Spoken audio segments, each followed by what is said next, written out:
The European Union plans to widen sanctions on Belarus over the migrant crisis on the country's border with Poland. The sanctions include airlines and travel agencies involved in transporting migrants to the bloc's borders. Belarusian Foreign Minister Vladimir Makei said such sanctions would be counterproductive and that the country is prepared to retaliate. In recent months, thousands of people fleeing war or seeking better opportunities have traveled from the Middle East to Europe via Belarus's border with Poland, Lithuania and Latvia.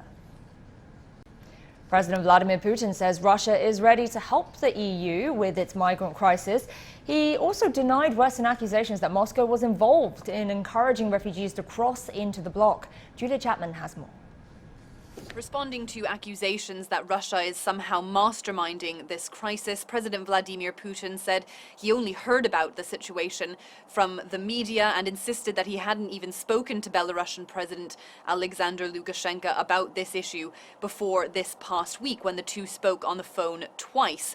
President Putin also said that the West was trying to absolve itself of guilt over this situation by pointing the finger at Russia, but he did offer to help alleviate the crisis in any way that Moscow can. And the crisis is certainly building as the situation continues to be very difficult on the border with Belarus and Poland for the thousands of migrants that are camped out there in temperatures that are reaching below 0 degrees Celsius overnight. More than 10 migrants are confirmed to have died so far, and that number could be higher. It isn't known because most aid groups can't get anywhere near the people who are struggling to survive there. Some aid is being distributed by the Belarusian authorities, but certainly there are fears for the health and safety of those who are camped out there.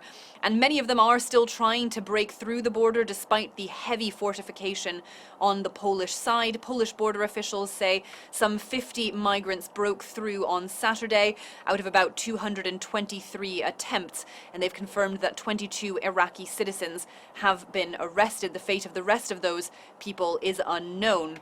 On Monday, the EU foreign ministers are expected to approve an extension, a widening of sanctions against Belarus, which is believed to extend to aviation companies, airlines and travel agencies that might be facilitating the movement of people into Belarus and towards the Polish border.